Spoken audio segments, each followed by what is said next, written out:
Episode 78 treatment पास या fail. Rajiv का चेहरा भी थोड़ा बदसूरत लग रहा था और उसने घबराहट में कहा, मैं भी नहीं जानता, शायद इसमें थोड़ा और समय लगेगा, मैं तुम्हारा इंतजार करूंगा। रोहित ने गुस्से में मुट्ठी बनाई और राजीव वोहरा पर वार किया, उसे मारना बंद करो। उस समय अमर पारेख अचानक चिल्लाया, जाओ और जल्दी से मिस्टर कपूर को ढूंढो, उसे वापस लाओ। तभी रोहित को होश आया, उसने राजीव को छोड़ा, उसकी नाक की ओर इशारा किया और कहा, तुम बस इंतजार करो। अमर को इस बात पर भी अफसोस हुआ, उसने अभी तक आदित्य का फोन नंबर तक नहीं लिया। उन्हें नहीं पता कि आदित्य अब कहाँ है। सब खत्म हो गया, सब खत्म हो गया, सुबकती आवाज में कहते हुए अमर को अपने दिल में बहुत पछतावा हुआ और एक पल के लिए उनका सारा गुस्सा राजीव वोहरा पर निकल गया। अमर ने पलटकर राजीव वोहरा को एक घातक नजर से देखा और गुस्से से दहाड़ते हुए कहा, यह सब तुम्हारी गलती है कमीने, मैं तुम्हें अभी वार्न कर रहा हूं, अगर मेरी पत्नी को कुछ हुआ तो मैं तुम्हें भी मार डालूंगा। राजीव वोहरा और भी ज्यादा घबरा गया क्योंकि अमर पारेख के लिए किसी व्यक्ति से छुटकारा पाना नाखूनों से धूल उड़ाने जितना आसान होगा। पापा, अब हमें क्या करना चाहिए? रोहित ने घबराहट में पूछा। अमर पारेख ने अपने दांत पीसते हुए कहा, मैं पहले भी तुम्हें कहा है, आदित्य को ढूंढो, चलो बाहर जाकर उसे ढूंढते हैं, शायद मिस्टर कपूर आसपास ही हो। हालांकि जैसा तिरस्कार उन्होंने आदित्य का किया था उससे उम्मीद बहुत कम थी, लेकिन वे किसी और उपाय के बारे में नहीं सोच सकते थे। मिस्टर कपूर, मैंने चांदी की सुइयां खरीद ली हैं। अमन ने आदित्य को एक सुई का डिब्बा दिया। आदित्य ने सिर हिलाया और कहा, चलो चलते हैं। कहा? अमन ने पूछा। आदित्य मुस्कुराया और बोला, जितना समय बीत गया उस हिसाब से राजीव वोहरा के ट्रीटमेंट की पोल भी खुल चुकी होगी। अमर पारेख अपनी पत्नी से बहुत प्यार करते हैं, इसलिए वे अब हमें ढूंढ रहे होंगे। वैसा बिहेव करने के बाद वह हमें कैसे ढूंढ सकता है? अमन को वास्तव में इस पर विश्वास नहीं हुआ। आदित्य ने कुछ नहीं बताया, उसने बस अमन को लिया और पारेख परिवार के निवास की ओर चल पड़ा। रोहित ने ग्राउंड फ्लोर तक सभी रूम्स में देखा और बाहर पार्किंग में भी, पर आदित्य को नहीं ढूंढ पाया। इससे रोहित और भी क्रोधित हो गया और उसका पछतावा उसके दिल में चरम सीमा पर पहुंच गया। पापा, मुझे मिस्टर कपूर नहीं मिले, रोहित ने कहा, जैसे कि उसकी जैसे सारी शक्ति खत्म हो गई हो। वह घुटनों के बल बैठ गया, उसने अपना हाथ उठाया और खुद को चेहरे पर थप्पड़ मारते हुए कहा, यह सब मेरी गलती है, यह सब मेरी गलती है, मैंने अपनी मां को इलाज नहीं मिलने दिया। यह कहने के बाद रोहित जमीन पर बैठ गया और रोने लगा। अमर को भी ऐसा ही लगा, उसको जानने वाला हर कोई जानता था कि वह अपनी पत्नी को सबसे ज्यादा प्यार करता है और वह उसके लिए सब कुछ त्याग सकता है। अब बिस्तर पर पड़ी अपनी बेहोश पत्नी को देखकर वह कुछ भी नहीं कर पा रहा था। अगर तुम्हें कुछ हो गया तो मैं तुम्हारे साथ चलूंगा। अमर बिस्तर के पास बैठा अपनी पत्नी के चेहरे को धीरे से छूते हुए और धीरे से फुसफुसाया। पूरा कमरा गम के माहौल से भर गया था। तभी डोर बेल बजी। अमर ने थके हुए स्वर में कहा, रोहित, जाकर दरवाजा खोलो। रोहित फर्श से उठ खड़ा हुआ और उदास होकर दरवाजे की ओर चला गया। जैसे ही दरवाजा खुला, रोहित को नम आंखों ने एक जानी पहचानी शख्सियत देखी। मी जूनियर पारेख, मैं वापस आ गया हूं, तुम मेरा वेलकम तो नहीं करने वाले हो है ना? आदित्य मुस्कुराया। रोहित चौंक गया और तुरंत धड़क के साथ नीचे पर गिर पड़ा। उसने आदित्य के पैरों को गले लगाया और विनती की, मिस्टर कपूर, प्लीज मेरी मां को बचा लो, अगर आप उसकी बीमारी ठीक कर सकते हो तो मैं रोहित पारेख जीवन भर आपका गुलाम रहूंगा। रोहित का आंसू भरा चेहरा देखकर अमन अवाक रह गया। आदित्य का एक एक बोल सच निकला, वह आदित्य को ही ढूंढ रहे थे। अरे यह सब करने कोई जरूरत नहीं है, मैसेज पारेख को बचा लूंगा। आदित्य ने रोहित को खड़े होने में मदद की। रोहित ने अपने आंसू पोंछे और जोर से सिर हिलाते हुए कहा, धन्यवाद मिस्टर कपूर, धन्यवाद। आदित्य ने ज्यादा कुछ नहीं कहा और जल्दी से बेडरूम में चला गया। अमर पारेख, जिसने शुरू में उम्मीद छोड़ दी थी, आदित्य को देखकर दंग रह गया। जैसे ही वह बोलने वाला था, आदित्य ने अपना हाथ हिलाया और कहा, ज्यादा कुछ कहने की जरूरत नहीं है, किसी की जान बचाना सबसे ज्यादा मायने रखता है। अमर पारेख ने जोर से सिर हिलाया और कहा, हा। आदित्य ने समय बर्बाद नहीं किया, उसने तैयार की गई चांदी की सुइयां निकाली और मिसेज पारेख के पास गया। अब मिसेज पारेख की हालत पहले से भी ज्यादा खराब हो चुकी थी, इसलिए आदित्य अपनी बहुत सारी पावर गंवानी भी पड़नी थी, पर इस बात की उसने परवाह नहीं की। 12 चांदी की सुइयों को सावधानीपूर्वक मिसेज पारेख के माथे पर बिंदी वाली जगह पर डाला। सुइयों को डालने में ही आदित्य की आधी ताकत खत्म हो गई थी और उसके माथे पर पसीने की बूंदें चमकने लग गई थी। हम दुनिया चांद पर पहुंच गई, फिर भी लोग अभी भी चांदी पर विश्वास करते हैं, राजीव ने बगल से व्यंग्यात्मक लहजे में कहा। रोहित ने पलटकर राजीव के पेट पर गुस्से से एक पंच मारा, अपने दांत पीसते हुए बोला, चुप रहो, तुम गद्दार हो, इतनी जोर से पंच मारे जाने के बाद राजीव ने दर्द से अपना पेट ढक लिया और चुपचाप बगल में चले गया। मिसेज पारेख के माथे पर सुइयां एक साइज में गड़ी हुई थी। आदित्य ने इन पर अपना हाथ रखा और आंखें बंद करके अपनी पावर पर फोकस किया। धीरे धीरे आदित्य के शरीर में ग्रीन रोशनी उत्पन्न हुई और दौड़ती हुई उसके हाथ की तरह चली। कुछ ही सेकंड्स में यह सुइयों के रास्ते मिसेज पारेख के माथे में जाने लगी। मिसेज पारेख के माथे पर पसीना चमकने लगा। सुई विधि ने आदित्य पर बहुत बुरा असर डाला। उसका माथा पसीने से लथपथ था और उसकी नजर धुंधली हो गई थी। कोई गड़बड़ न हो जाए इसलिए आदित्य घबराने की हिम्मत नहीं कर सका। वह केवल खुद को मिसेज पारेख का इलाज करते समय खुद की पावर पर फोकस करने के लिए मजबूर कर सकता था। अगर इंजेक्शन की भी सुई किसी को लगे तो सब दूसरी ओर मुंह कर लेते हैं। यहाँ अमर की प्यारी पत्नी के माथे में सुइयां गड़ी हुई थी। किसी अनहोनी के डर से उसने अपनी मुट्ठियां कसकर बंद की हुई थी। वह बिल्कुल हेल्पलेस था। समय जल्दी से बीत गया और पलक झपकते ही आधा घंटा बीत गया। हालांकि मिसेज पारेख का इलाज अभी पूरा नहीं हुआ था। मिस्टर कपूर, और कितना समय? मिस्टर कपूर को परेशान मत करो, अमर ने अपने बेटे रोहित को टोका। जैसे ही उसके मुंह से शब्द निकले आदित्य ने सुइयों पर से हाथ हटा लिया। उसकी आंखों के सामने की दुनिया धुंधली हो गई और वह बेहद थका हुआ दिखाई दिया, मानो उसकी सारी ऊर्जा खत्म हो गई हो। मिस्टर कपूर, मेरी वाइफ कैसी है? अमर पारेख ने जल्दी से आगे बढ़कर पूछा। आदित्य ने कमजोरी से अपना हाथ हिलाया और कहा, ट्रीटमेंट हो गया, अब मैं सुइयों को निकालता हूं, आप वेट करें और आधे घंटे में मिसेज पारेख जाग जाएंगी। हम जैसे कि यह सच में होने वाला है, राजीव ने घृणा से कहा। यहां तक कि अमर पारेख भी थोड़ा चिंतित था। उसने अपनी भौं सिकोड़ी और कहा, मिस्टर कपूर, कोई दुर्घटना नहीं होनी चाहिए। यदि आपको उस पर भरोसा नहीं है तो आपने पहले हमारे मिस्टर कपूर से मदद क्यों मांगी? अमन मेहता ने बेहद नाराज होकर कहा। यह देखकर अमर पारेख ने और कुछ नहीं कहा। आदित्य ने सावधानीपूर्वक चांदी की सुइयां निकाली और उन्हें वापस बक्से में रख दिया। इसके बाद वह एक तरफ जाकर क्रॉस लेग करके बैठ गया। उपचार के दौरान इतनी ऊर्जा खर्च करने के बाद आदित्य को जल्द से जल्द अपनी ताकत वापस पाने की जरूरत थी। उसने अपनी आंखें बंद कर लीं और सांस लेना और छोड़ना शुरू कर दिया। धीरे धीरे अपने शरीर के भीतर इंटरनल पावर को बहाल किया। अमर और रोहित मिसेज पारेख के बिस्तर के पास बैठे थे, कभी कभी दीवार पर लगी घड़ी की ओर देखते हुए। हम भले ही मैं ट्रीटमेंट नहीं कर पाया, लेकिन उसकी चालाकी मुझसे भी वर्स्ट है, राजीव वोहरा ने एक बार फिर कहा। इस बार अमन मेहता ने सीधे उसके चेहरे पर थप्पड़ मारा, जिससे उसके मुंह के कोनों से खून बहने लगा। एक और बकवास शब्द बोला तो मैं तुम्हें मार डालूंगा, अमन मेहता ने ठंडे स्वर में कहा। जल्द ही 29 मिनट बीत गए। हालांकि बिस्तर पर लेटी हुई मिसेज पारेख ने जागने का कोई संकेत नहीं दिखाया। मिस्टर कपूर, क्या हो रहा है? अमर पारेख पूछे बिना नहीं रह सके। आदित्य ने अपनी आंखें खोलीं, दीवार पर लगी घड़ी पर नजर डाली और हल्के से उत्तर दिया, आधे घंटे में अभी भी 1 मिनट बाकी है, क्या फर्क है? अमर पारेख ने क्यूरियोसिटी से कहा। आदित्य ने कुछ नहीं कहा, बस चुपचाप सेकंड मिनता रहा। अमर के आंसू बह तुरे। उसने आदित्य पर यकीन करके 1 घंटा और बीता दिया। अपनी मां को अभी हॉस्पिटल भेजने की तैयारी करो, अमर पारेख ने दांत पीस और हाथ हिलाकर आदेश दिया। ओके पापा, रोहित ने जल्दी से सिर हिलाया। Episode 79, cold war with Sanyal. Mister Kapoor, क्या हो रहा है? अमर पारेख पूछे बिना नहीं रह सके। आदित्य ने अपनी आंखें खोलीं, दीवार पर लगी घड़ी पर नजर डाली और हल्के से उत्तर दिया, आधे घंटे में अभी भी 1 मिनट बाकी है, क्या फर्क है?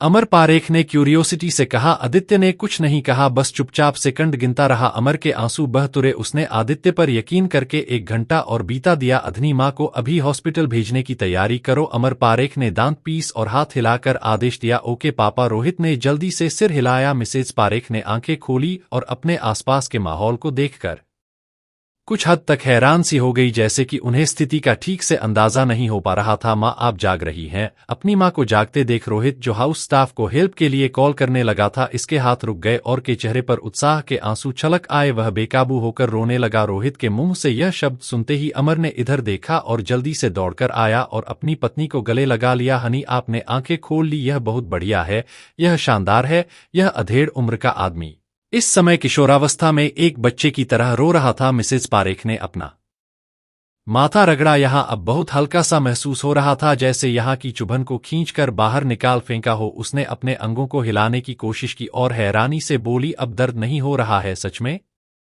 अमर ने अपने आंसू पोंछे और जल्दी से कहा, हनी, मैं तुम्हें बिस्तर से बाहर निकलने में हेल्प करूं? मुझे लगता है हेल्प की कोई जरूरत नहीं है। मिसेज पारेख ने उसे अपने हाथ से रोका। वह खुद ही बिस्तर से बाहर निकल गई। अब तो इस बिस्तर से मौत अच्छी लगने लगी थी।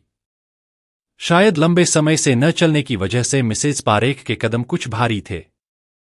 फिर भी वह सुकून से कुछ देर चली। अमर और रोहित ने उसका पीछा किया। उन्हें डर था कि कहीं उसे कुछ हो न जाए। कुछ मिनट बाद मिसेज पारेख ने कहा, यकीन नहीं हो रहा, मैं चल पा रही हूँ, मैं ठीक हूँ, एकदम ठीक हो गई हूँ। तीनों का परिवार एक दूसरे को कसकर गले लगा रहा था। इस मिलन मिलाप के दृश्य को देखकर आदित्य भी कुछ हद तक भावुक हो गया। अब अनार को आदित्य की याद आई। वह जल्दी से आदित्य के पास गया और एकदम से घुटनों के बल बैठ गया। मिस्टर कपूर, आपके इस उपकार को मैं, अमर पारेख, अपने जीवन के बाकी हिस्सों में कभी नहीं भूलूंगा। अमर ने उत्साहित चेहरे के साथ कहा, मैं सही से आपको नहीं पहचान पाया था। I am sorry, please mister Kapoor. Rohit भी घुटनों के बल बैठ गया। आदित्य ने जल्दी से उन दोनों को उठाया और हंसते हुए कहा, मिस्टर पारेख, इतना विनम्र होने की कोई जरूरत नहीं है। मैंने पहले भी कहा था, सबसे अधिक जरूरी जान बचाना है और कुछ भी नहीं। अपने पति और बेटे को बोलो से। मिसेज पारेख समझ गई कि मामला क्या है। मिस्टर कपूर, मेरी जान बचाने के लिए शुक्रिया। मैं बस आखिरी सांसों के खत्म होने के इंतजार में थी। मुझे यकीन नहीं हो पा रहा मैं बच गई हूं। मिसेस पारेख भी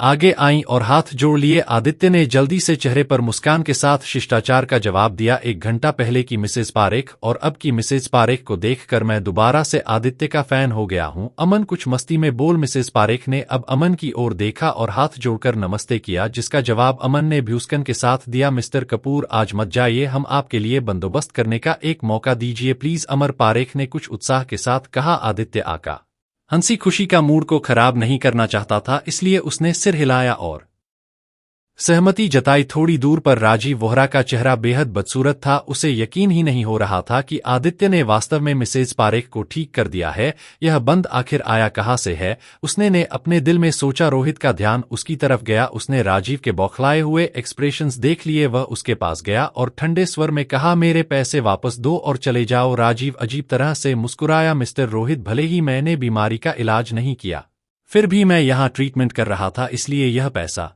अपना मुंह बंद करो। रोहित ने दहाड़ लगाई, मैं पहले से ही तुम्हारी जान को बख्शकर एहसान कर रहा हूं। रोहित ने ठंडे स्वर में कहा। कोई और विकल्प न होने के कारण राजीव आधी पेमेंट वापस कर दी। रात हो गई। भले ही पारेख फैमिली में सर्वेट्स थे और खुशी की हद तक आज अमर और रोहित ने खुद ही एक टेबल भर व्यंजन बनाए। शराब के 3 राउंड के बाद अमर ने रोहित की ओर देखा और कहा, मिस्टर कपूर का गिफ्ट लाओ। ओके पापा, लाता हूं। रोहित ने तुरंत सिर हिलाया। कुछ मिनट बाद रोहित अपने हाथ में एक गिफ्ट बॉक्स लेकर वापस आया। गिफ्ट बॉक्स खोलने से पहले ही आदित्य को जड़ी बूटियों की तेज खुशबू आ गई। वाओ, दिस इस आदित्य ने जोर से सूंघा और उत्साहित हो गया। अमर ने कहा, मिस वालिया ने मुझे बताया कि आपको जड़ी बूटियों का शौक है। यह मैंने अपने एक खास दोस्त से लो है जो इसका ही कारोबार करता है। मुझे उम्मीद है कि मिस्टर कपूर इसे मुस्कुराते हुए स्वीकार करेंगे। आदित्य ने जल्दी से गिफ्ट बॉक्स लिया और उसे खोला। उसने जोर से सूंघा। उसके चेहरे पर उत्साह का भाव उभर आया। यह जड़ी बूटियों का खजाना 30 साल से ज्यादा पुराना होगा। यह आदित्य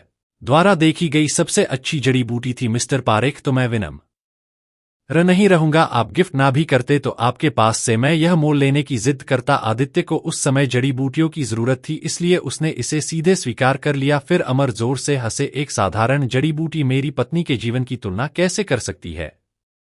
मिस्टर कपूर, अगर आपको भविष्य में किसी चीज की जरूरत हो तो बस मुझे बताएं। इससे आदित्य को याद आया। उसने जड़ी बूटियां अमन को सौंप दी और फिर गंभीरता से कहा, मिस्टर पारेख, मुझे आपसे जरूरी मुद्दे पर बात करनी है। मिस्टर कपूर, बस मुझे बताइए, जब तक बात मेरी औकात में रहेगी मैं मना नहीं करूंगा। अमर ने अपनी छाती थपथपाई और कहा। आदित्य एक पल के लिए झिझका। उसकी आंखों में ठंडक की झलक दिखाई दी। इसके बाद आदित्य ने धीरे से कहा, क्या सान्याल परिवार ने हाल ही में सिटी बैंक से कोई लोन लिया है?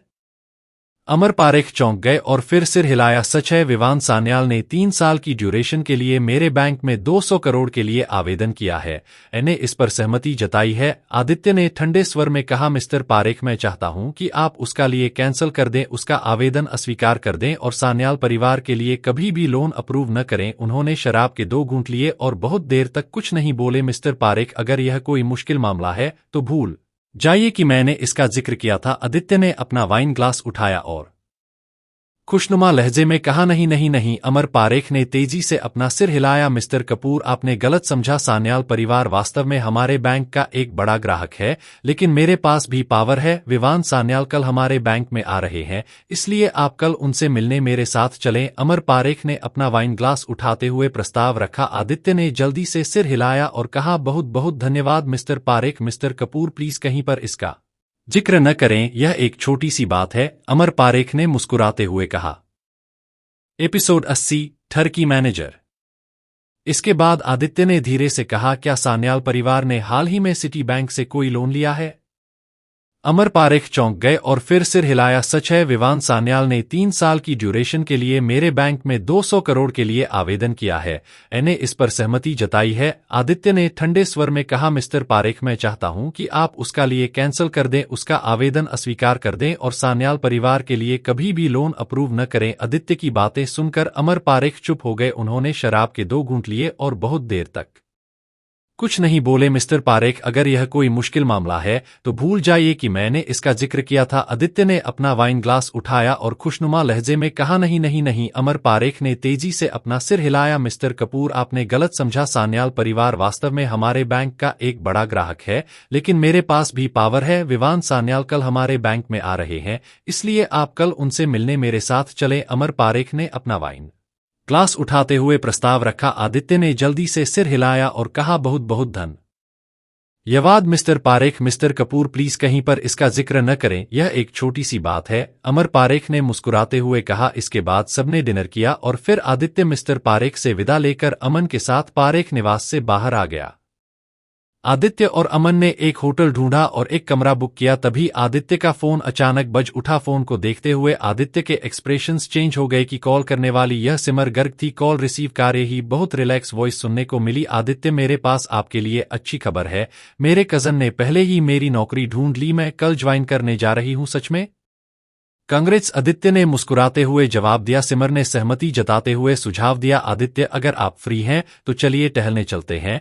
आदित्य ने थोड़ा भौहें सिकोड़ी और तुरंत मना कर दिया, सॉरी, मैं अभी थोड़ा बिजी हूं, मैं नहीं आ पाऊंगा। सिमर ने थोड़े अफसोस के साथ कहा, ठीक है, फिर हम किसी और दिन योजना बनाएंगे। फोन रखने के बाद अमन ने मजाक में कहा, मिस्टर कपूर, हम अभी कुछ नहीं कर रहे हैं, आपने उसे मना क्यों किया?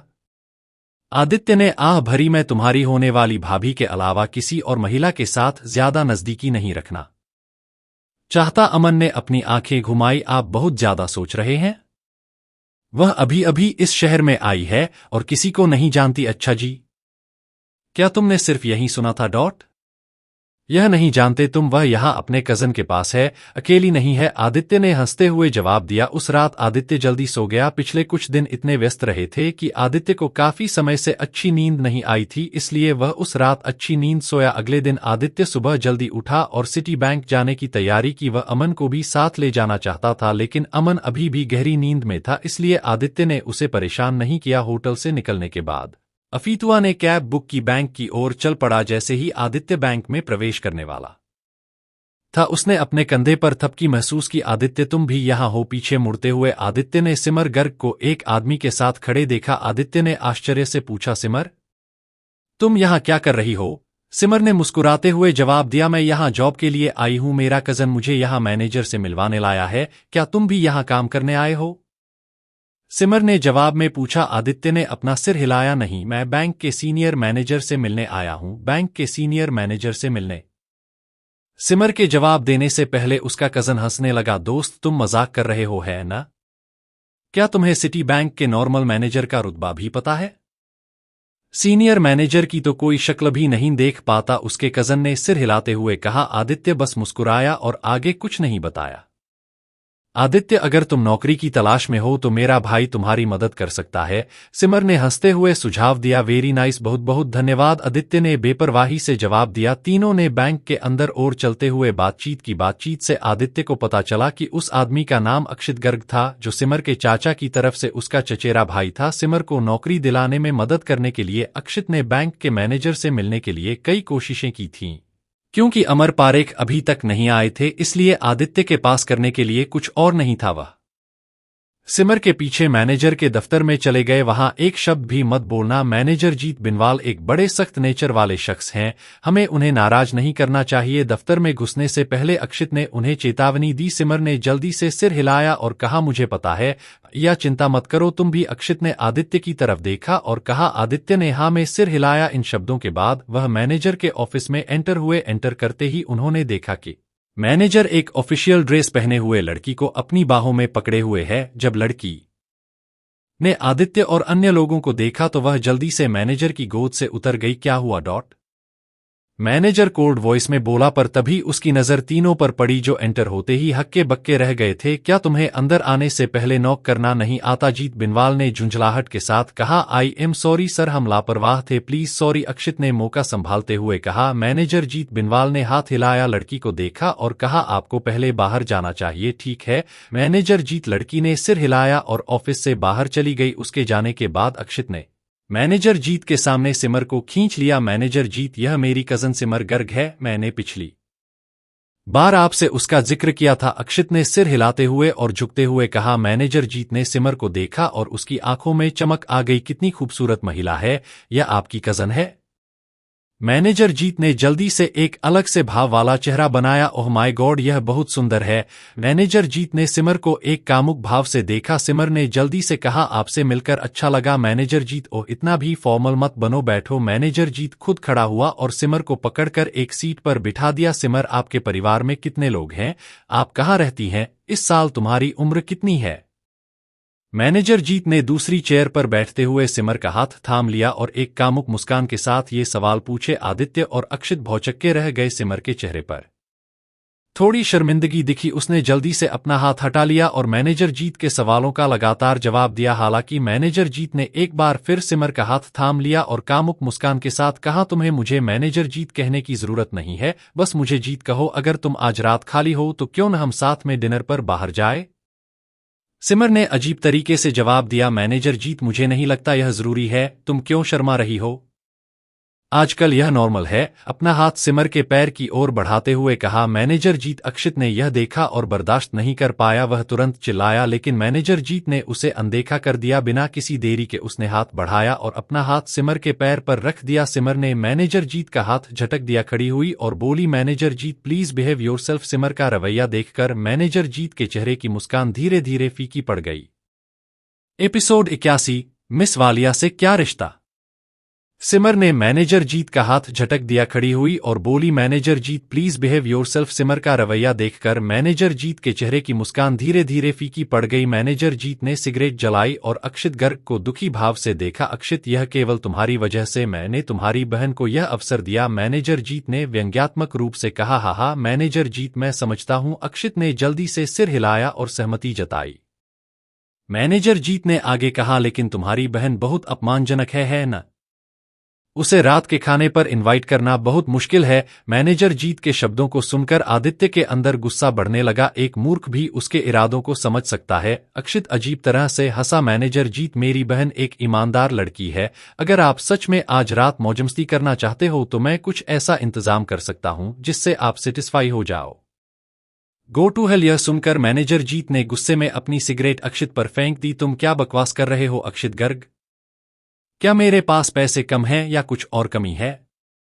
मैनेजर जीत ने ठंडे चेहरे से कहा। अक्षित बाहर खड़े थे, उन्हें बहुत अजीब लग रहा था। हालांकि वह भी बहुत गुस्से में था, लेकिन उन्होंने जवाबी कार्रवाई करने की हिम्मत नहीं की। अक्षित, सच कहूं तो मैं सिर्फ तुम्हारी इस बहन के साथ मौजमस्ती करना चाहता हूं और मैं ऐसा करने के लिए मैं श्योर हूं, मुझे किसी एक की भी परमिशन नहीं चाहिए। मैनेजर जीत ने व्यंग्य किया। सिमर गर्ग का चेहरा बेहद बदसूरत हो गया। उसने अक्षित को चिंता से देखा। आदित्य ने अक्षित गर्ग की ओर देखा जो कुछ कहने की जल्दी में लग रहा था। अक्षित ने अपने दांत भींचे और कहा, मैनेजर जीत, हमें इस नौकरी की जरूरत नहीं है। यह कहने के बाद अक्षित सिमर के पास गए और कहा, चलो चले। रुको, मैनेजर जीत ने व्यंग्य किया। मैंने तय कर लिया है कि मुझे यह लड़की चाहिए। अगर तुम अभी चले गए तो तुम अपनी नौकरी से ज्यादा कुछ और भी खो दोगे अगर तुम मुझे नाराज करोगे। मैनेजर जीत ने धमकी भरे अंदाज में कहा। यह सुनकर अक्षित गर्ग का चेहरा और भी बदसूरत हो गया। एक बड़ी पोस्ट पर होने की वजह से जीत के बहुत सारे कनेक्शन होंगे जो बहुत स्ट्रांग होंगे। अगर वह किसी को निशाना बनाना चाहते तो यह आसान है, उसके लिए अब पछताने में देर नहीं हुई है।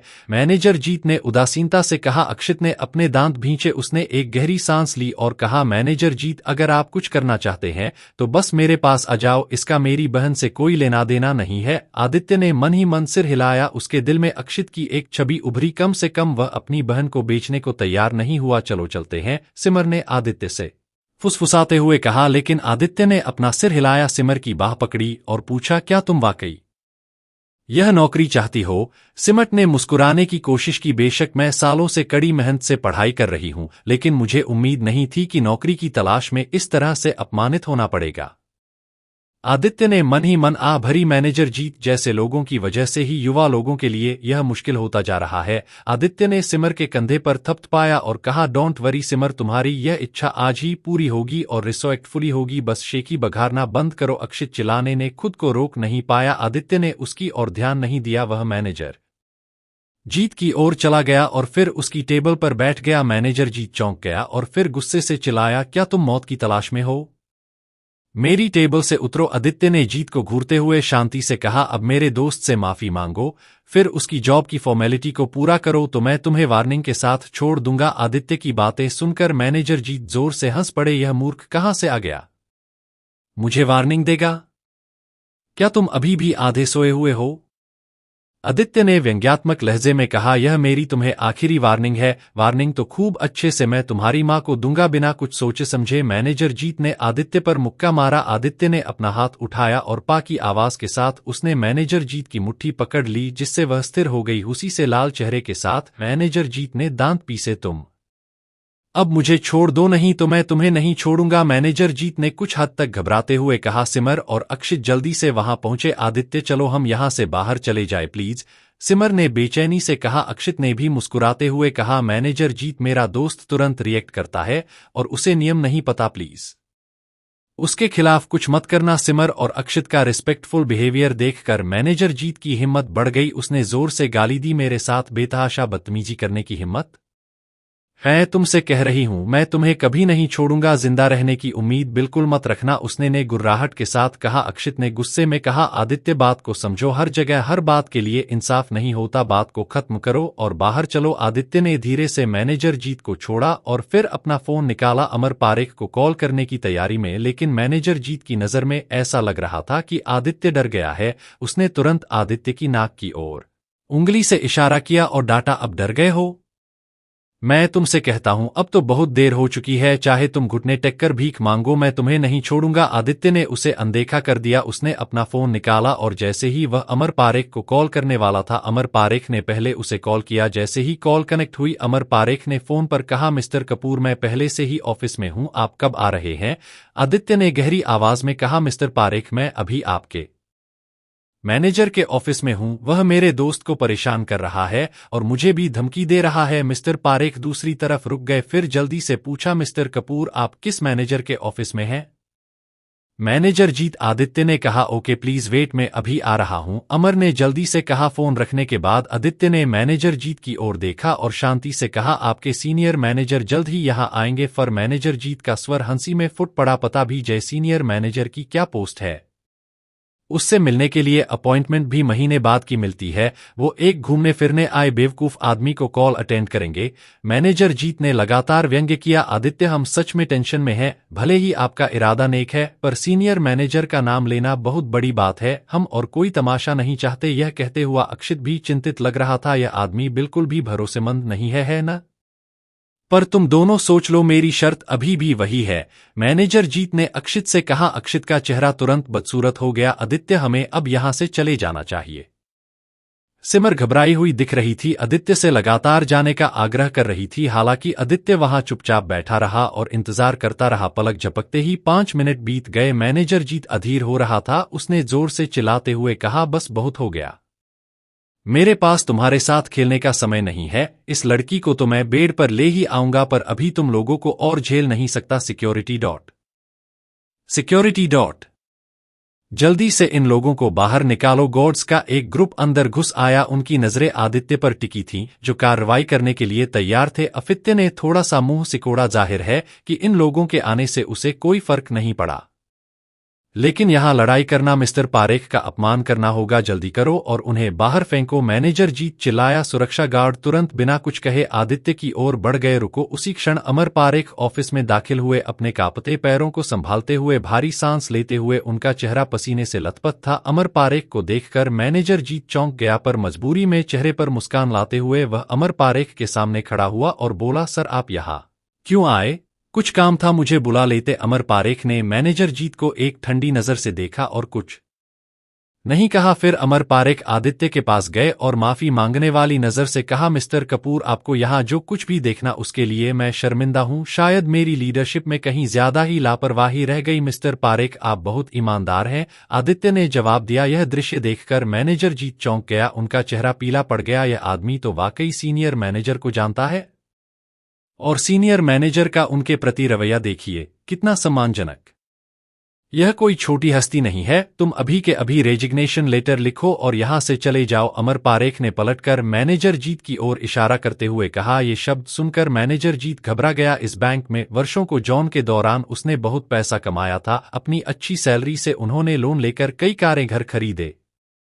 अगर उसे निकाल दिया गया तो उसका जीना ही दुभर हो जाएगा। यह सोचते हुए मैनेजर जीत अपने घुटनों पर गिर गए और हताश होकर विनती करने लगे, सर प्लीज ऐसा नहीं करे, इसके बदले में कोई भी पनिशमेंट झेलने को तैयार हूं। मुझे पता है कि मैं गलत था, प्लीज बैंक के लिए समर्पित मेरे वर्षों को देखते हुए मुझे छोड़ दें। मिस्टर पारेख ने मैनेजर जीत का हाथ झटक दिया और ठंडे स्वर में कहा, आपके बारे में कई बार शिकायत की गई है और आपको वार्निंग लेटर भी मिल चुका है, पर आप कभी नहीं सीखते। अब आज भी आपको वार्निंग लेटर मिल जाएगा ऑफिशियल। इस बार आपको रिजाइन करना ही पड़ेगा। हम आपके जैसे व्यक्ति को अपने बैंक में नहीं रख सकते। अभी यहां से चले जाओ। मैनेजर जीत का चेहरा ग्रे हो गया। अचानक वह आदित्य के पास भागा, आदित्य के पैर पकड़े और विनती करने लगा, मैं अंधा था, पर क्या आप मेरी मदद कर सकते हैं?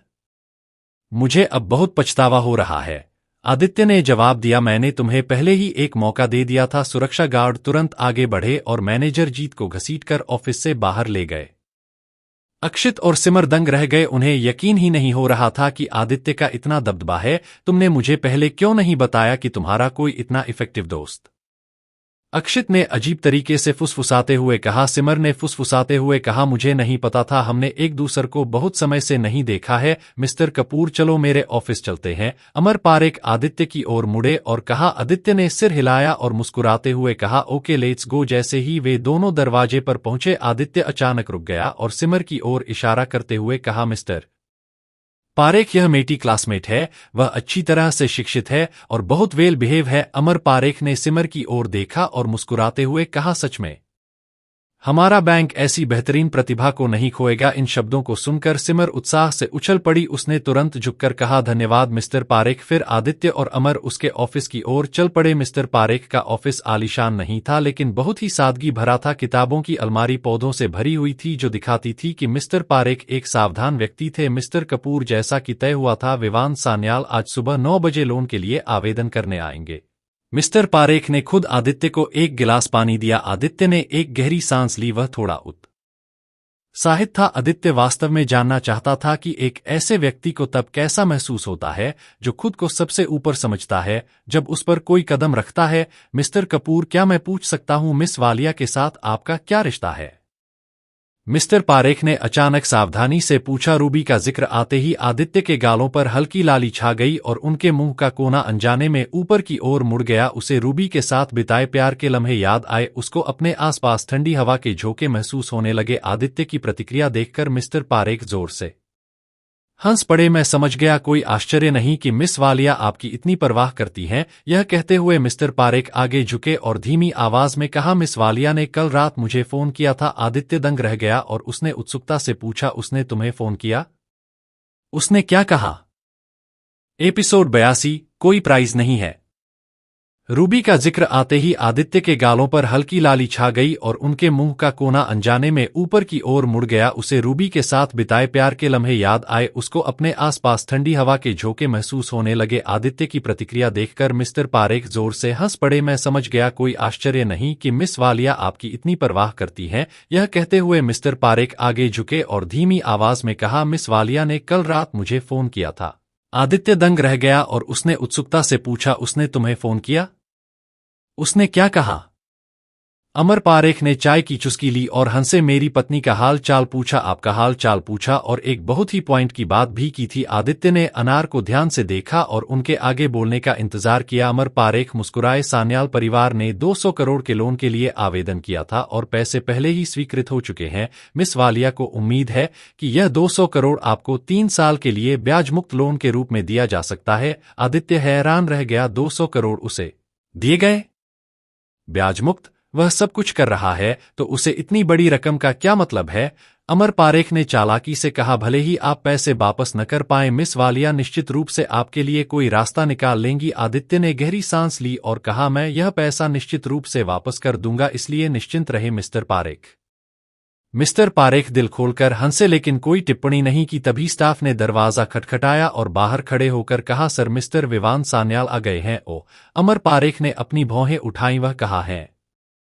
स्टाफ ने जवाब दिया, वह वीआईपी रिसेप्शन रूम में आपका इंतजार कर रहे हैं, उसे मेरे दफ्तर में आने के लिए कहो। मिस्टर पारेख ने निर्देश दिया। ये सर। स्टाफ ने सिर हिलाया और चला गया। आदित्य का दिल क्यूरियस होने के कारण तेजी से धड़कने लगा। वह विवान की कंडीशन को देखना चाहता था। जब आदित्य को सामने देखेगा तो क्या रिएक्ट करेगा, इसलिए उम्मीद से दरवाजे की ओर देख रहा था। विवान सान्याल के आने का इंतजार कर रहा था। समय बीतता गया और 5 मिनट बाद दरवाजा खोला गया। तब विवान सान्याल अपने चेहरे पर बड़ी मुस्कान के साथ अंदर आए। उनके हाथों में गिफ्ट बॉक्स थे। मिस्टर पारेख कैसा? विवान ने बीच में ही वाक्य रोक दिया क्योंकि उन्होंने आदित्य को देख लिया। उनके चेहरे पर मुस्कान तुरंत गायब हो गई, उसकी जगह एक ठंडी सी ठंडक ने ले ली। तुम यहाँ क्या कर रहे हो? विवान ने ठंडे स्वर में पूछा। अगर तुम यहाँ हो सकते हो तो मैं क्यों नहीं? आदित्य ने शांति से उत्तर दिया। विवान ने ठंडी सांस ली। उसने गिफ्ट बॉक्सेज टेबल पर रखे, फिर अमर पारेख की ओर मुड़ा और विनम्रता से कहा, मिस्टर पारेख, मैं आपके लिए एक छोटा सा गिफ्ट लाया हूं, मुझे उम्मीद है कि आप इसे स्वीकार करेंगे। अमर पारेख ने हाथ हिलाते हुए कहा, मिस्टर सान्याल प्लीज बैठ जाइए। विवान आदित्य के पास बैठ गया। मिस्टर पारेख के बोलने से पहले विवान सान्याल ने ठंडे स्वर में कहा, सर क्या यह बच्चा भी लोन के लिए यहाँ आया है? मुझे पता है कभी कोई कंपनी नहीं चला सकता क्योंकि उसने बहुत सारे पैसे कभी देखे नहीं। अगर फ्यूचर में कभी देखेगा तो समझ नहीं पाएगा कहाँ कैसे खर्च किया जाए। मुझे लगता है कि तुम्हें हीलिंग पिल मुझे दे देनी चाहिए, मैं 60% शेयर कर सकता हूँ। विवान ने आत्मसंतुष्टि के संकेत के साथ कहा। आदित्य ने व्यंग्य किया, day dreaming is not good for health and wealth. Mister Parekh, हमारी दोस्ती को देखते हुए उसका लोन कैंसिल करो क्योंकि इसके पास है हैंडसम चेहरे और अट्रैक्टिव लुक के बिना शायद ही कुछ होगा, उसके पास लोन चुकाने की क्षमता नहीं है। कहते हुए विवान ने आदित्य की ओर ठंडी निगाह से देखा। अमर बस मुस्कुराया और कहा, मिस्टर सान्याल पहले थोड़ा पानी पी लो, जल्दी मत करो। विवान को पानी पीने की कोई इच्छा नहीं थी। उन्होंने अमर पारेख के रवैये पर भौहें सिकोड़ी और कहा, मिस्टर पारेख, आप हमारे बीच कॉम्प्रोमाइज करने की प्लानिंग नहीं बना रहे हैं, है ना? मैं आपको बता दूं यह असंभव है, मैं इस मूर्ख बच्चे को कभी माफ नहीं करूंगा। अमर पारेख ने हल्के से मुस्कुराते हुए कहा, मेरा ऐसा करने का कोई इरादा नहीं है। अब विवान सान्याल कुछ उलझन में था। उन्होंने भौहें सिकोड़ी और पूछा, मिस्टर पारेख, आपका क्या मतलब है? अमर पारेख ने शांति से कहा, मिस्टर सान्याल, मेरे पास आपके लिए कुछ बुरी खबर है, आपकी लोन एप्लीकेशन को कैंसिल कर दिया गया है। यह सुनकर विवान ने अपनी मुट्ठी मेज पर पटक दी। उन्होंने अमर पारेख को घूरा और चिल्लाया, यह कैसे संभव है? अमर पारेख ने अपने हाथ फैलाए, मेरे पास हमारे रूल्स को फॉलो करने के बिना कोई ऑप्शन नहीं बची है। इवैल्यूएशन के हिसाब से आपकी कंपनी में खामियां पाई गई हैं और आपके मार्केट में शेयर्स में तेजी से गिरावट आई है। जैसा कि आप जानते हैं, हमारा बैंक भी खराब लोन से डरता है, अमर ने हंसते हुए कहा। विवान सान्याल ने उत्सुकता से कहा, मिस्टर पारेख, हमारी कंपनी ने आपके बैंक से अनगिनत लोन लिए हैं और कभी कोई प्रॉब्लम नहीं आई है। आपको मेरी बात पर विश्वास तो करना ही होगा। सिर्फ इसलिए कि पहले दिए गए लोन में कोई समस्या नहीं थी, इसका मतलब यह नहीं है कि आने वाले समय में कोई समस्या नहीं होगी, है ना? अमर पारेख मुस्कुराए। विवान सान्याल बहुत चिंतित हो गया। उसे इसी लोन पर उम्मीद थी। अगर उसे लोन नहीं मिला तो उसकी कंपनी को रोड पर आने में ज्यादा दिन नहीं लगेंगे। यह सोचते हुए विवान ने विनती की, मिस्टर पारेख, यह मेरे लिए बहुत इंपॉर्टेंट है, आप प्लीज कोई रास्ता सोचें, मैं इसे अपने जीवन भर याद रखूंगा। अमर पारेख ने अपना हाथ हिलाया, यह तय करना मेरे हाथ में नहीं है मिस्टर सान्याल, क्यों न किसी दूसरे बैंक को आजमाया जाए? विवान बहुत गुस्से में था। सिटी बैंक के बिना कौन सा दूसरा बैंक 200 करोड़ देगा? मिस्टर पारेख, प्लीज मुझे कोई रास्ता खोजने में मदद करे, विवान ने कड़वाहट से विनती की। इस बार अमर पारेख ने विवान सान्याल पर ध्यान नहीं दिया। वह आदित्य की ओर मुड़ा और कहा, मिस्टर कपूर, यह आपका लोन का कॉन्ट्रैक्ट है, प्लीज साइन करें और हमारा काम हो गया। Thank you mister Parekh. Aditya मुस्कुराया, पेन पकड़ा और जानबूझकर विवान सान्याल की दिशा में देखा। विवान ने टेढ़ी नजर से कॉन्ट्रैक्ट देखा, उस पर साफ साफ लोन अमाउंट 200 करोड़ लिखी हुई थी। उस पल विवान सान्याल तुरंत समझ गया। वह गुस्से से चिल्लाया, अमर पारेख, आप मेरे साथ खेल रहे हो। उसकी एबिलिटी या सोर्सेज से कोई फर्क नहीं पड़ता, यह बच्चा मेरे मुकाबले में भी नहीं है और फिर भी उसे 200 करोड़ लोन मिलता है। मुझे समझ आ रहा है कि मेरा अप्रूव लोन आप इस बच्चे को दे रहे हैं। हालांकि वह जोर से चिल्लाया था पर अमर पारेख इस बात से बेपरवाह था। उन्होंने व्यंग्यात्मक लहजे में कहा, मिस्टर सान्याल, सही अनुमान लगाने के लिए कंग्रेचुलेशंस, दुर्भाग्य से कोई प्राइज नहीं है। एपिसोड 83। सान्याल को बड़ा झटका। विवान ने टेढ़ी नजर से कॉन्ट्रैक्ट देखा। उस पर साफ साफ लोन अमाउंट 200 करोड़ लिखी हुई थी। उस पल विवान सान्याल तुरंत समझ गया। वह गुस्से से चिल्लाया, अमर पारेख, आप मेरे साथ खेल रहे हो। उसकी एबिलिटी या सोर्सेज से कोई फर्क नहीं पड़ता। यह बच्चा मेरे मुकाबले में भी नहीं है और फिर भी उसे 200 करोड़ लोन मिलता है। मुझे समझ आ रहा है कि मेरा अप्रूव लोन आप इस बच्चे को दे रहे हैं। हालांकि वह जोर से चिल्लाया था पर अमर पारेख इस बात से बेपरवाह था। उन्होंने व्यंग्यात्मक लहजे में कहा, मिस्टर सान्याल, सही अनुमान लगाने के लिए कंग्रेचुलेशंस, दुर्भाग्य से कोई प्राइज नहीं है। विवान सान्याल तुरंत क्रोधित गया। उन्हें उम्मीद नहीं थी कि मिस्टर अमर पारेख वास्तव में इस बात को इतनी आसानी से स्वीकार करेंगे। उनके लिए चेहरे पर एक इमोशन भी नहीं छोड़ेंगे। मिस्टर पारेख, आप बहुत आगे निकल गए हो। विवान ने अपने दांत पीस लिए। आप यही दिखाना चाहते हो न कि अगर सिटी बैंक हुनर साथ नहीं तो हम जिंदा भी नहीं रह सकते। विवान हांफते हुए बोला और खड़ा होकर जाने के लिए मुड़ा। रुको। उस पल अमर पारेख ने विवान को रोक दिया। विवान के दिल में उम्मीद की एक किरण महसूस हुई।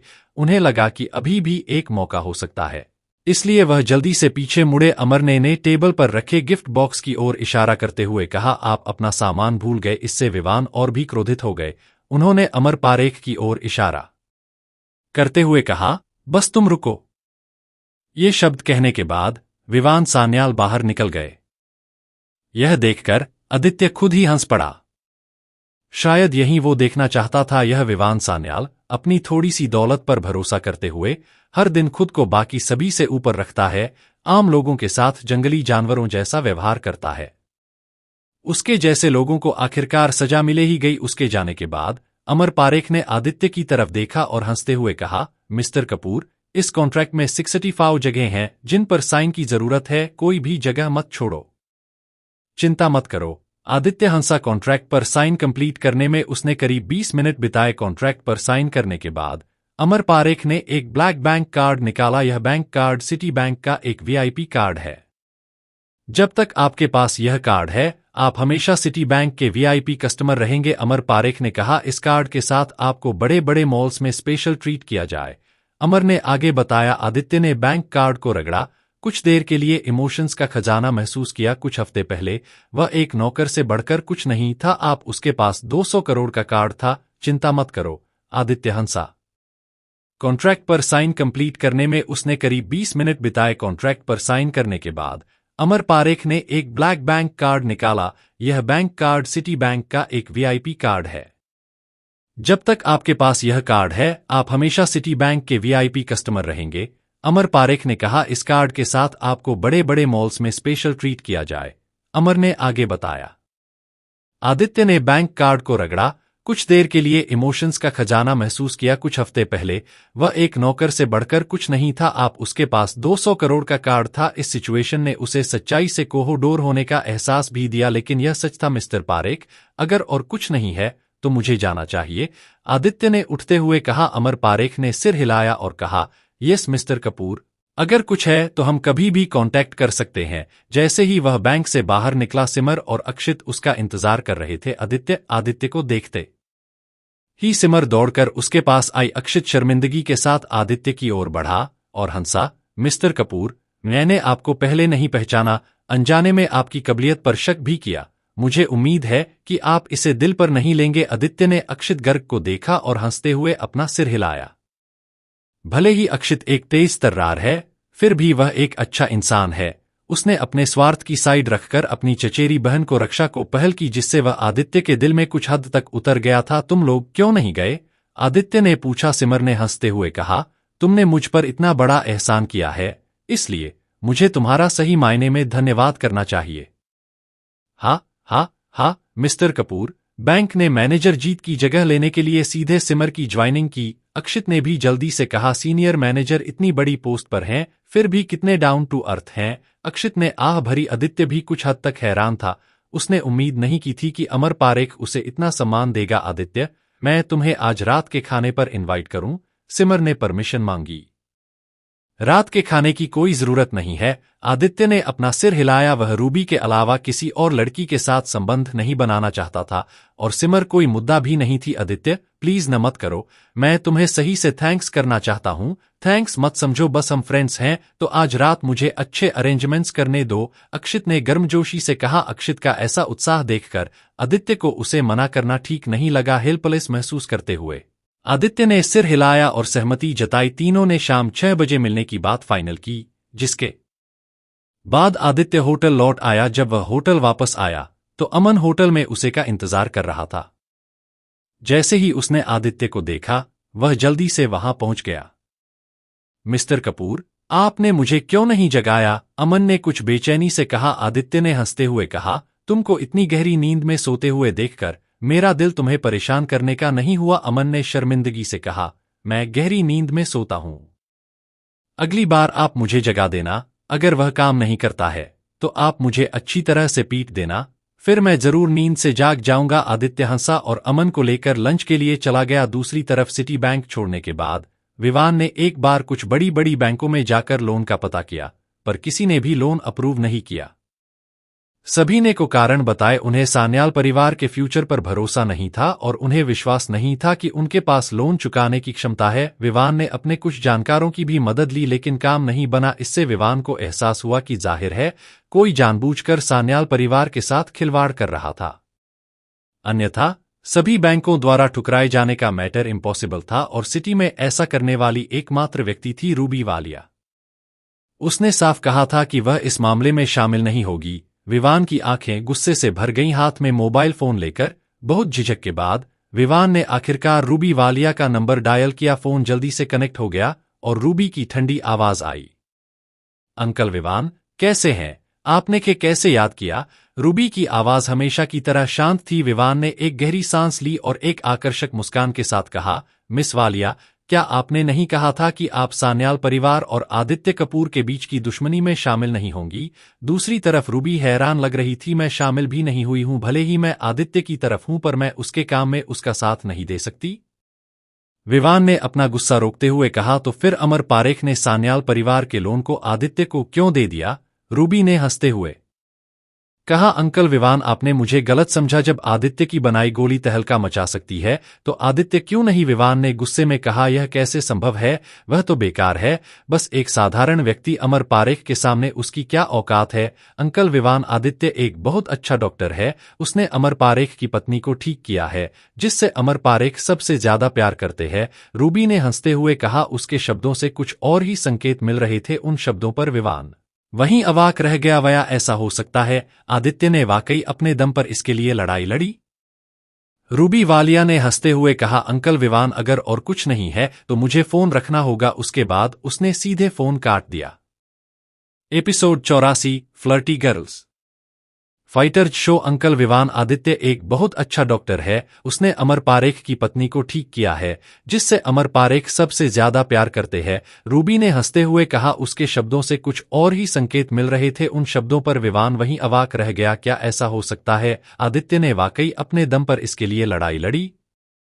रूबी वालिया ने हंसते हुए कहा, अंकल विवान, अगर और कुछ नहीं है तो मुझे फोन रखना होगा। उसके बाद उसने सीधे फोन काट दिया। रात में सिमर ने आदित्य को समय पर बुलाया। उसने और अक्षित ने पहले ही एक रेस्तरां बुक कर लिया था और अंदर आदित्य का इंतजार कर रहे थे। आधे घंटे बाद आदित्य और अमन एक साथ रेस्तरां में पहुंचे। अक्षित ने खास तौर पर एक हाई एंड रेस्टोरेंट में एक प्राइवेट रूम सेलेक्ट किया था। इस रेस्टोरेंट में एक पर्सन को मिलने वाली फैसिलिटीज 25,000 में पड़ती थी। अक्षित ने 4 लोगों के लिए बुक करवाया तो साफ पता चल रहा था उसने बहुत बड़ा खर्च था। जब आदित्य और अमन अंदर दाखिल हुए तो अक्षित ने खड़े होकर बड़े सम्मान के साथ कहा, आप आ गए। इससे आदित्य को थोड़ी शर्मिंदगी महसूस हुई। उसने अपना हाथ हिलाया और कहा, इतना मल होने की कोई जरूरत नहीं है, तुम जानते हो हम फ्रेंड्स बने हैं। हाँ हाँ, क्यों नहीं, मेरा गुड लक है। इसके बाद अक्षित ने वेटर को बुलाया और खाना परोसना शुरू करवा दिया। सभी डिशेज बहुत स्पेशल थी जो सभी रेस्टोरेंट्स में नहीं बनती थी। आदित्य, आजकल तुम ऐसा क्या करते हो कि तुम्हारा इतना फेम है? सीनियर मैनेजर भी तुम्हारे सामने रिस्पेक्ट से बात करते हैं।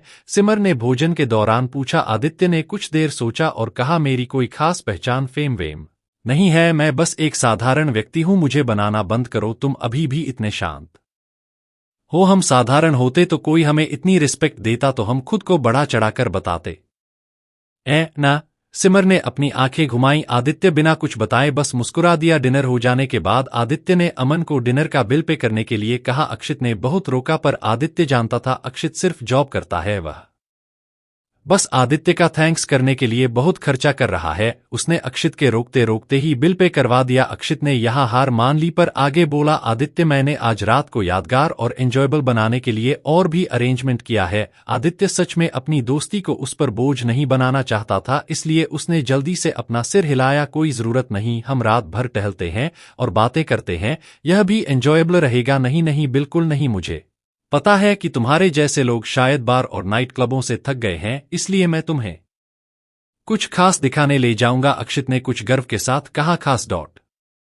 आदित्य ने अपनी भौहें उठाईं, जाहिर तौर पर दिलचस्पी दिखाई। अक्षित ने फुसफुसाते हुए कहा, वह है अंडरग्राउंड बॉक्सिंग रिंग। यह कहने के बाद अक्षित ने गर्व से अपनी छाती थपथपाई। मिस्टर कपूर, सच कहूं तो भले ही मैं दुबला पतला दिखता हूं, लेकिन मैं एक स्पेशल बॉक्सर भी हूं। 3 या 5 लोग मेरे करीब नहीं आ सकते। यह सुनकर आदित्य के बगल में बैठा अमन ने खुद को कंट्रोल नहीं कर पाया और जोर से हंस पड़ा और बोला, मुझे लगता है वाइन हम में से किसी ने नहीं ली फिर डॉट। अमन ने आगे की बात जानबूझकर छोड़ दी, इससे अक्षित का अंडरग राउंड बॉक्सिंग रिंग में जाने का दृढ़ संकल्प और बढ़ गया। उसने गुस्से से कहा, तुम्हें मुझ पर विश्वास नहीं है न? तुम्हें मैं नशे में लग रहा हूं, मैं तुम्हें बाद में दिखाऊंगा, रिंग में जाने के बाद। ठीक है, हम चलेंगे। आदित्य ने सहमति जताई। हालांकि आदित्य वास्तव में अंडरग्राउंड बॉक्सिंग रिंग में काफी दिलचस्पी रखता था। जब से उसने पिछली बार अमन को इनर स्ट्रेंथ एक्सपर्ट्स का जिक्र करते सुना था, आदित्य देखना चाहता था कि ये इनर स्ट्रेंथ एक्सपर्ट्स वास्तव में कितने कुशल हैं। भोजन के बाद सब एक साथ रेस्तरां से बाहर निकल गया। कार जल्दी ही एक होटल के एंट्रेंस पर पहुंच गई। आदित्य ने अपना सिर हिलाया। उसने पार्किंग लॉट पर नजर डाली और देखा कि वास्तव में आसपास काफी लग्जरी कारें खड़ी थीं। इसने अंडरग्राउंड बॉक्सिंग रिंग के लिए आदित्य की दिलचस्पी बढ़ा दी। फिर अक्षित सभी को अंडरग्राउंड बॉक्सिंग रिंग की ओर ले गया। एंट्रेंस पर 2 अच्छे कपड़े पहने हुए मजबूत आदमी दरवाजे की रखवाली कर रहे थे। आदित्य ने करीब से देखा और पाया कि ये दोनों आदमी काफी सक्षम थे। ऐसा लगता है कि यह अंडरग्राउंड बॉक्सिंग रिंग बिल्कुल भी कॉमन नहीं है, आदित्य ने खुद से सोचा। अक्षित गर्ग ने 2 मजबूत आदमियों से बातचीत करने के बाद हाथ हिलाया। मिस्टर कपूर, हम अब अंदर जा सकते हैं। सब बेसमेंट में चले गए। जैसे ही वे अंदर गए, आदित्य ने अंदर से आती आवाजें सुनी। वहां शोर शराबा था और गालियां सुनाई दे रही थीं। और अंडरग्राउंड बॉक्सिंग रिंग का लेआउट बियर बार से बहुत अलग नहीं था। कमरे के चारों ओर बिखरी हुई मेजें और बूथ लगाए गए थे, जहां लोग पी सकते थे और खा सकते थे। फर्क सिर्फ इतना था कि सामने के डांस फ्लोर की जगह फाइटिंग रिंग ने ले ली थी। मिस्टर कपूर, मेरे साथ आइए। अक्षित ने हाथ हिलाया और सभी एक टेबल के आसपास बैठ गए। जैसे ही वे बैठे, एक वेटर ड्रिंक्स का मेन्यू लेकर आया। आदित्य ने लापरवाही से उस पर नजर डाली और पाया कि यहाँ ड्रिंक्स बहुत महंगी थीं। एक बोतल बियर की कीमत करीब 13,000 थी। इस समय स्टेज पर 2 हट्टे-कट्टे आदमी अपनी मुट्ठियां घुमा रहे थे और उनका हर मुक्का उनके विरोधी के खास पॉइंट्स को निशाना बना रहा था। जब भी कोई गिरता तो आसपास की भीड़ से उत्साहपूर्ण चीखें निकलती, जो किसी अखाड़े से लगभग अलग नहीं होती। मिस्टर कपूर, आप यहां भी शर्त लगा सकते हैं कि कौन सा फाइटर जीतेगा। क्या आप खेलना चाहते हैं? अक्षित मुस्कुराया। आदित्य ने अपने हाथ हिलाए। अपने माइंड को डिसिप्लिन में रखने की वजह से उसे जुए में कोई दिलचस्पी नहीं थी। अरे यहां इतना मजा क्या है? यह बहुत कुएल है। सिमर ने भौहें सिकोड़ते हुए इसे सहन न कर पाने के कारण अपना चेहरा दूसरी ओर मोड़ लिया। ओ, तुम समझ नहीं रही, यह बहुत ही तेज तर्रार फाइटर्स हैं, अक्षित ने उत्साह से कहा। वह रिंग में चल रही लड़ाई को घूरता रहा। उसके हाथ अनजाने में ही साथ साथ झूल रहे थे। अरे, क्या यह अक्षित गर्ग तो नहीं है? तभी एक मिनीस्कर्ट और बड़े लहराते बाल वाली एक लड़की अचानक वहां चली आई। वह सीधे अक्षित के पास चली गई। उसके चेहरे पर एक मजाकिया भाव था। अक्षित, क्या तुम्हें लगता है कि तुम ऐसी जगह पर आने के लायक हो? इस लड़की को देखकर अक्षित का चेहरा तुरंत बदसूरत हो गया। उसने ठंडे स्वर में कहा, मैं क्या करने और कहां जाने के लायक हूं या नहीं हूं, इसका तुमसे कोई लेना देना नहीं है। मिनीस्कर्ट वाली लड़की ने नाक सिकोड़ी और अपने बगल में सिमर की ओर देखा और व्यंग्यात्मक लहजे में कहा, यह तुम्हारी नई गर्लफ्रेंड है क्या? तुम्हारा दिल बदल गया है और तुम्हें अच्छी लड़कियों में रुचि हो गई है? एक अच्छी लड़की अच्छी होने का दिखावा कर रही है। अक्षित की पीठ पीछे दूसरों ने उसके साथ अच्छे से खिलवाड़ किया होगा। मिनी स्कर्ट वाली लड़की के बगल में एक और तंग स्कर्ट वाली लड़की हंसी। Episode 85 I don't like this couple. Mini skirt वाली लड़की ने नाक सिकोड़ी और अपने बगल में सिमर की ओर देखा और व्यंग्यात्मक लहजे में कहा, यह तुम्हारी नई गर्लफ्रेंड है क्या? तुम्हारा दिल बदल गया है और तुम्हें अच्छी लड़कियों में रुचि हो गई है? एक अच्छी लड़की अच्छी होने का दिखावा कर रही है। अक्षित की पीठ पीछे दूसरों ने उसके साथ अच्छे से खिलवाड़ किया होगा। मिनी स्कर्ट वाली लड़की के बगल में एक और तंग स्कर्ट वाली लड़की हंसी। इन दोनों की बातें सुनकर अक्षित अचानक गुस्से से भर गया। वह जल्दी से खड़ा हो गया, गुस्से से डांटते हुए बोला, निशा, मैंने तुमसे पहले ही ब्रेकअप कर लिया है। बिना किसी कारण ड्रामा करना बंद करो, चले जाओ। निशा का चेहरा तुरंत बदल गया। उसने दांत पीसते हुए कहा, अक्षित स्टूपिड, तुम मुझसे इस तरह बात करने की हिम्मत कैसे करोगे? बस तुम रुको। बात खत्म करने के बाद निशा मुड़ी और चली गई। अक्षित के चेहरे पर एक कठोर भाव आ गया और वह अपने आप में संभलने लगा। आदित्य ने सहजता से पूछा, वह कौन थी? अक्षित ने कड़वी मुस्कान के साथ जवाब दिया, मेरी एक्स गर्लफ्रेंड। किसी और लड़के के साथ बेड शेयर करके मेरे साथ धोखा कर रही थी, इसलिए हमने ब्रेकअप कर लिया। मुझे उम्मीद नहीं थी कि आज मैं उससे मिलूंगा। यह सुनकर आदित्य खुद को उसकी जगह महसूस किए बिना नहीं रह सका। यह सिचुएशन क्या यह बिल्कुल उसकी जैसी ही थी? आदित्य ने उसे कंधे पर थपथपाते हुए कहा, फ्यूचर में तुम एक बहुत बेहतर लड़की से मिलोगे, इतनी बेहतरीन कि तुम्हें शायद ही यकीन हो कि कोई ऐसी लड़की भी हो सकती है। ये शब्द अक्षित के लिए ही नहीं थे, बल्कि आदित्य के खुद के लिए भी थे। उसकी आंखों के सामने रूबी का चेहरा आ गया। Thanks Aditya, thank you. अक्षित ने अपना ड्रिंक पकड़ा और उसे गटक लिया। आदित्य रूबी से बात करना चाहता था। उसका मन किया साइड जाकर रूबी को कॉल करे, पर यह जगह बात करने के लिए सही नहीं थी। कुछ देर सोचने के बाद उसने लड़ाई को देखने का विकल्प चुना। लगभग 200 किलोग्राम वजन वाले दो हट्टे-कट्टे आदमी जीतने के लिए लड़ रहे थे। आदित्य ने बियर का ग्लास मुंह को लगाया और चल रही लड़ाई की सराहना की। इन लोगों का स्किल लेवल बिल्कुल भी अच्छा नहीं है। अमन बोले बिना नहीं रह सका। आदित्य ने मजाक में कहा, अगर तुम वहां जाकर उनसे लड़ो तो कितना समय लगेगा? अमन ने कॉलर उचकाते हुए कहा, अगर मैं उन्हें आधे मिनट में नहीं गिरा पाया तो इसे मेरी हार ही समझ लेना। आदित्य जोर से हंसा, न तो ट्रस्ट किया और न ही इनकार किया। बस उसी क्षण निशा उनकी ओर बढ़ी। उसके बगल में एक असाधारण रूप से मजबूत आदमी था। इस हट्टे-कट्टे आदमी का शरीर एक छोटे पहाड़ जितना बड़ा लग रहा था। वह भीड़ में बिल्कुल अलग लग रहा था। हट्टे-कट्टे आदमी को देखकर अक्षित का चेहरा काला पड़ गया। आदित्य, हमें अब जाना होगा। अक्षित ने आदित्य की बाह पकड़ते हुए जल्दी से कहा। आदित्य ने न में अपना सिर हिलाया। अब बहुत देर हो चुकी है। निशा दौड़कर आई और अक्षित की बाह पकड़ ली। क्या बात है? अब भागने की कोशिश कर रहे हो? डर गए हो? निशा ने व्यंग्य किया। अक्षित ने स्थिति का सामना किया। कौन भाग रहा है? मैं कब से ड्रिंक कर रहा हूं, अब मुझे वॉशरूम जाना है। तुम बस यहीं रहो और किसी स्पेशल का सामना करो, निशा ने आत्मसंतुष्ट होते हुए कहा। इस बीच हट्टा-कट्टा आदमी टेबल पर आ गया था। उसने सभी को देखा और पूछा, निशा, तुम्हारा एक्स बॉयफ्रेंड कौन है? निशा ने अक्षित की ओर इशारा किया और जवाब दिया, नीरज। यह वही है तो तुम अक्षित गर्ग हो? नीरज अमन के पास आया। ऐसे खतरनाक व्यक्ति का सामना करते हुए डरे बिना खफना असंभव था। अक्षित ने कांपते होंठों से पूछा, कौन? तुम कौन हो? तुम क्या चाहते हो? मैं वही हूं जिसको फोन पर तुमने गंदी गंदी गालियां दी थी। बोला था देख लूंगा।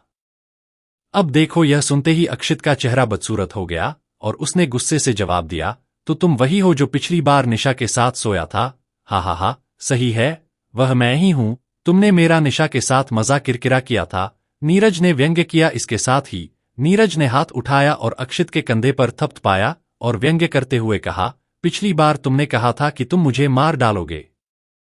खैर, अब मैं तुम्हारे सामने हूं। अब तुम क्यों शर्मा रहे हो? अक्षित का चेहरा फीका पड़ गया। उसके दिमाग में लगातार गालियां भर रही थीं। वह ऐसे किसी बड़े सारे आदमी के सामने कैसे टिक सकता था? हम नीरज को देखो, फिर अपने को देखो।